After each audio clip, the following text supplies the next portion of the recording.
Hello, welcome back to the channel. आणि आज आपण बनवतो आहे बटर नान विथ पनीर. ह्यामध्ये मी 1 वाटी मैदा घेतलेला आहे. त्यामध्ये 1 चमचा मीठ, म्हणजे चवीपुरतं मीठ, साखर आणि 1 टेबलस्पून यीस्ट घातलेलं आहे. ते सगळं मी व्यवस्थित मिक्स करून घेतलेलं आहे. आणि आता त्याच्यामध्ये मी थोडंसं तेल घालते आहे. तर तुम्ही बघू शकता, मी 1 टेबलस्पून तेल घातलं होतं, पण मला असं वाटलं की अजून लागतं आहे, त्याच्यामुळे मी अजून अर्धा टेबलस्पून तेल त्यामध्ये ॲड केलं. आणि ल्यूकवॉर्म म्हणजे कोमट पाणी आहे आणि ते ओतून घ्यायचं. आता माझ्याकडे मी सगळे पदार्थ एकत्र करायला स्पून घेतला होता, त्याच्यामुळे मी आत्ता त्याच्यानेच एकत्र करते आहे. पण तुम्ही हाताने करू शकता. अगदी काही पाणी गरम घ्यायची गरज नाही आहे, एकदम कोमट घ्यायचं. आणि माझ्याकडनं एक चूक झाली, ती म्हणजे थोडी घाई गडबड होती, त्याच्यामुळे थोडंसं माझ्या हाताने पाणी थोडं जास्त पडलं. अगदी व्यवस्थित तुम्ही पाणी हे करून जर केलं ना, तर एकदम व्यवस्थित बटर नान होईल.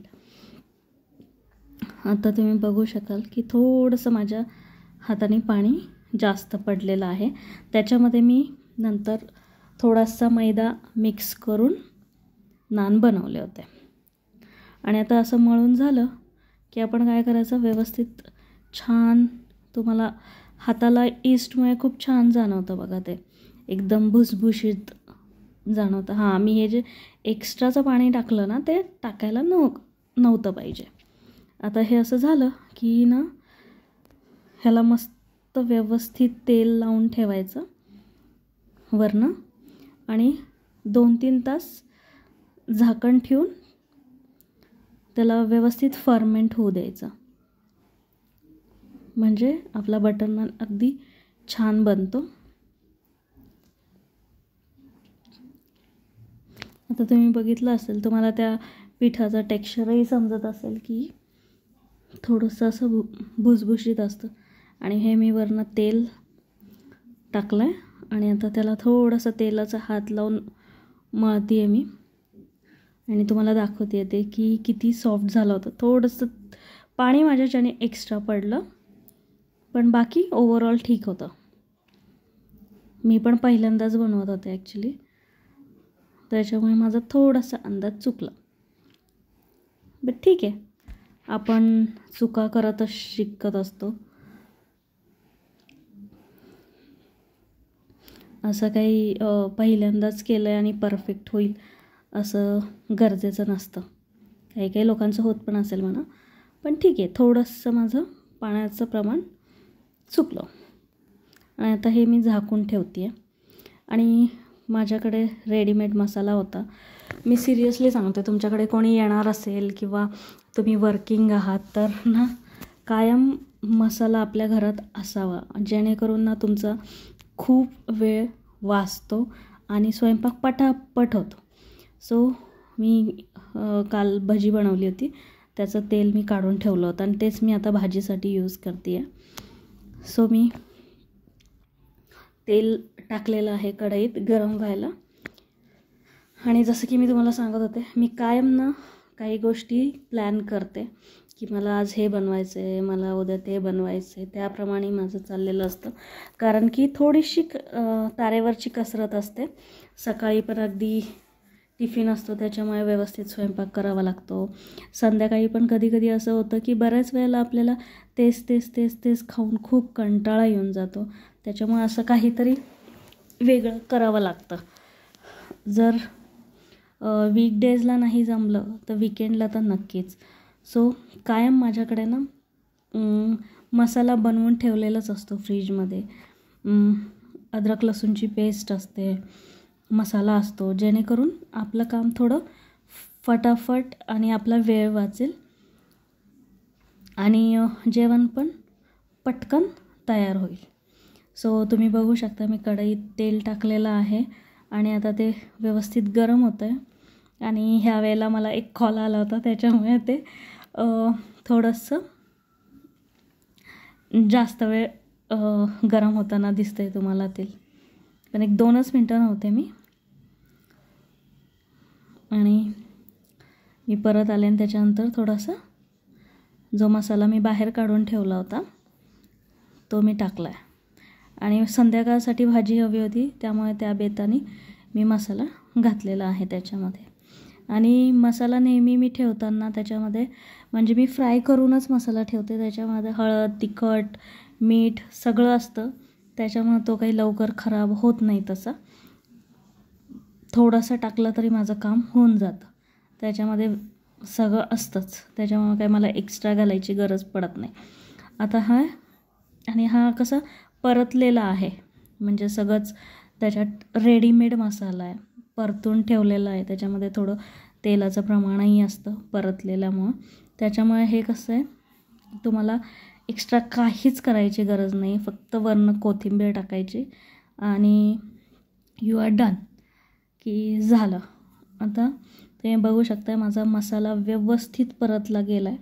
आणि तुम्ही बघू शकता त्याचा कलर पण किती छान, म्हणजे हे डबल आपण मसाला फ्राय करून घेतो आहे ना त्याच्यामुळे. आणि आता मी थोडंसं पाणी गरम करायला ठेवलं होतं. आणि आता त्याच्यामध्ये जशी म्हणजे आपल्याला आपल्या गरजेनुसार जसं आपल्याला भाजी हवी आहे, थोडीशी पातळ हवी आहे की जसं तुम्ही खात असाल, की पनीरच्या भाजीला आपण मुळातच खूप रस्सा नाही करत, थोडंसे थिकच असते ग्रेव्ही. त्याप्रमाणे तुम्ही पाण्याचं प्रमाण कमी जास्त करू शकता तुमच्या सवयीप्रमाणे किंवा तुम्हाला जसं आवडेल तसं. सो मी त्याप्रमाणे पाणी टाकलेलं आहे. आणि त्याच्यानंतर आता पनीरचे तुकडे. आणि आम्हाला एवढी भाजी इनफ आहे. तुम्ही बघू शकता भाजीचा कलर पण एकदम मस्त आलेला आहे. आणि आता थोडंसं 1-2 मिनटं हे परतू देऊया. आणि कोथिंबीर मस्त हिरवीगार बारीक चिरलेली कोथिंबीर टाकायची. 1-2 मिनटं आता हे ग्रेव्हीमध्ये छान मिक्स करून घेऊया. आणि भाजी इतकी अप्रतिम झाली होती, खूप सुंदर झाली होती त्याची टेस्ट. आणि खरंच सांगते म्हणजे थोडंसं पीठ पातळ झालं होतं, मी मान्य करते, पण अल्टिमेट जो एंड रिझल्ट होता ना तो खूप सुंदर होता. नान अजिबात कडक नव्हते झालेले, एकदम सॉफ्ट होते, खूप छान होते. आणि टेस्ट पण खूप मस्त आलं होतं. मी गार्लिक बटर यूज केलं होतं, दाखवेन मी तुम्हाला. आणि अशा प्रकारे आपली भाजी रेडी झालेली आहे. तर आता तुम्ही बघू शकता हे पीठ असं फर्मेंट झालेलं आहे. तर आता आपण ते नान बनवायला घेऊया. तेलाचा हात लावून घेतला आहे मी, म्हणजे त्याने पीठ घेऊया. ॲक्च्युली पीठ छान झालं होतं, फक्त थोडंसं पातळ होतं. एक नान बनवायला मला थोडीशी कसरत झाली.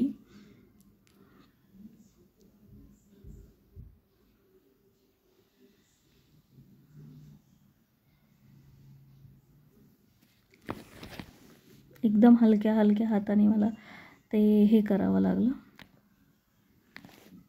आणि तुम्ही बघू शकता मी तो हे केला आणि टाकला. त्याच्यावर मी कलोंजी टाकली आहे आणि कोथिंबीर. आता तुम्ही म्हणाल हा तवा असा का झाला आहे, तर ह्या तव्यावर ना मिठाचं पाणी टाकलेलं आहे, शिंपडलं आहे, जेणेकरून ते खाली त्याला होल्ड करेल नानला. आणि नानलाही खालच्या साईडला पाणी लावून घेतलेलं आहे, सिंपल पाणी, ते काय हे नाही आहे, मिठाचं वगैरे पाणी नाही आहे, सिंपल पाणी आहे. आणि तुम्ही बघू शकता आता तो जो नान आहे ना तो व्यवस्थित शेकला जातो आहे आणि त्याला बबल्स येत आहेत. मग आता तो शेकला की आपण दुसऱ्या साईडने पण त्याला शेकून घेऊया मस्तपैकी. पहिल्याच साईडने थोडं छान हे होऊ द्यायचं, शेकू द्यायचं, म्हणजे तुम्हाला एवढी मेहनत नाही पडत दुसऱ्या बाजूने शेकताना. आणि फर्स्ट टाईम होता त्याच्यामुळे मला पण थोडासा म्हणजे फर्स्ट टाईम म्हणजे खूप वर्षांनी केले असतील कदाचित. मी लग्नाच्या आधी वगैरे करत होते, पण लग्नानंतर विनीतला पण मैद्याचं बिलकुल काहीच चालत नव्हतं. तो ब्रेड जे आपण चहासोबत बटर वगैरे खातो ना, तेही त्याला बिलकुल चालत नव्हतं. पावभाजी तर मी अशी मला असं वाटते वर्षातनं 2 वर्षातनं करायचं आहे. कधीतरी खूप खायची इच्छा झाली तर, नाहीतर आम्ही नव्हतो खात पावभाजी वगैरे. त्यामुळे मैदा आमच्या घरी ते उन्हाळ्याचा पण शंकरपाळ्या किंवा करंजी किंवा चिरोटे वगैरे करायला म्हणूनच यायचे, नाही तर त्याच्या पलीकडे मी मैदा नाहीच वापरला. आणि तुम्ही बघू शकता खूप छान झाला होता. मी तेच बघत होते की व्यवस्थित आपण हे करून घेऊया, शेकून घेऊया. मैदा आहे त्याच्यामुळे कसं व्यवस्थित शेकलेलं चांगला, नाही तर पोटाला त्रास होतो. सो बघू शकता तुम्ही खूप मस्त झालेला आहे. अशाच प्रकारे मी हा दुसरा पण हे करून घेतला आहे. आणि ह्यावेळेस मी ना म्हणजे दुसरं पीठ हे करून घेतलं होतं, ते त्याच्यात मिक्स करून घेतलं होतं कोरडा मैदा. आणि तुम्ही ते बघा, त्यांनी काही एवढा फरक नाही पडला, म्हणजे की त्याचं म्हणजे तो फुलला नाही असं काही झालेलं नाही आहे.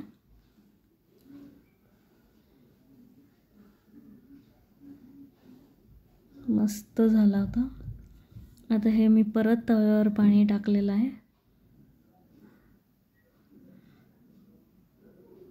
थोडं पाणी टाकून घ्यायचं म्हणजे ते कसं ना चिकट त्याला होल्ड करतं. आणि आता परत दुसराही नान टाकून घेऊया आपण.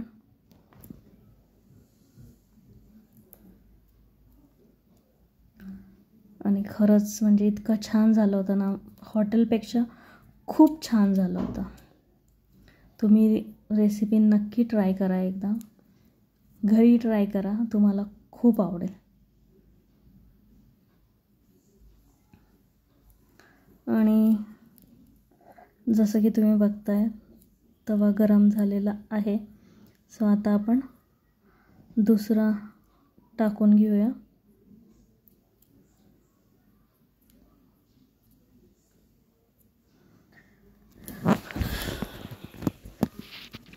आय डोंट नो, मला आठवत नाही की मी त्यावेळेला नेमकी काय करत होते.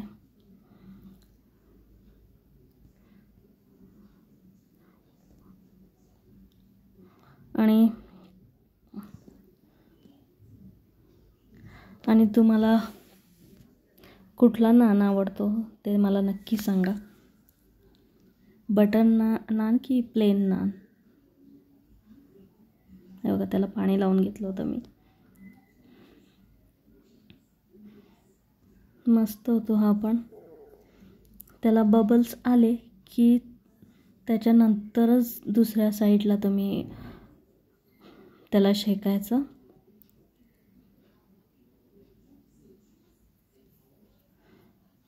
आणि इतकं छान म्हणजे बटर लावल्यानंतर जे गार्लिक बटर होतं ना, ते जेव्हा मी त्या नानवर लावलं आहे ना, त्याचं टेक्स्चर तुम्ही बघा. घरामध्ये सगळ्यांना आवडलं. आणि मग मला असं वाटलं की हां, काहीतरी छान झालं आहे.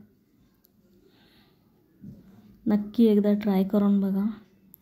पण असं खूप घाई गडबड असेल त्यावेळेला करू नका, कारण ह्याला वेळ पण लागतो. वीकेंडला ट्राय करू शकता ही रेसिपी, म्हणजे हॉटेलमध्ये जाण्यापेक्षा.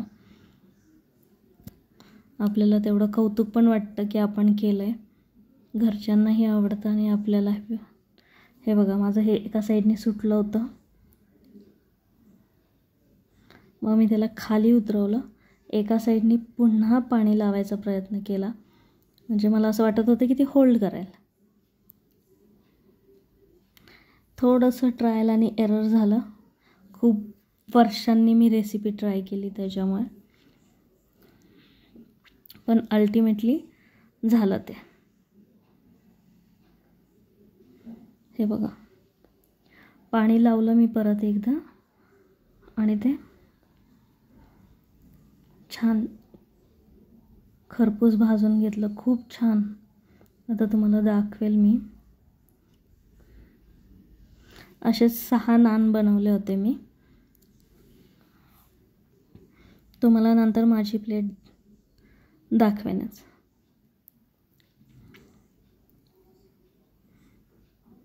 अगदी माझ्या आजीला पण खाता आला, इतका सॉफ्ट झाला होता तो बटर नान. मस्त झाला होता.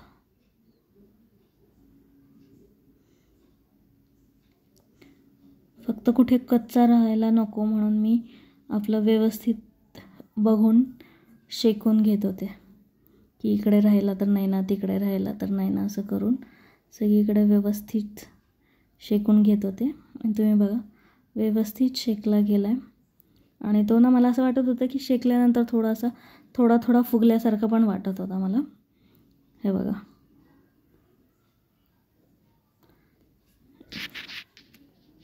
आणि आता मी थोडंसं बटर जे आहे ते मेल्ट करून घेतलं होतं. आणि हे बघा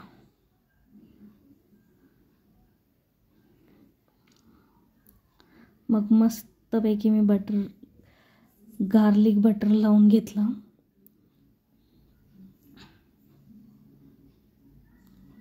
सगळे खात होते, मीच राहिले होते फक्त. सो हे बघा त्याचं टेक्स्चर मला खरंच खूप आवडलं. म्हणजे जेव्हा तुम्ही नेहमी करता ना एखादी गोष्ट, तेव्हा ना ती परफेक्ट होते. प्रॅक्टिस असेल तुम्हाला की नाही का. पण मी आता हे ना खूप वर्षांनंतर घरात बनवलं आहे, त्याच्यामुळे ते एकदम छान. आणि तुम्हाला असं स्वतःच्या हातची क्रिएटिव्हिटी बघून खूप छान वाटतं. आणि ही माझी प्लेट रेडी. प्लीज लाईक करा, शेअर करा आणि सबस्क्राईब करा.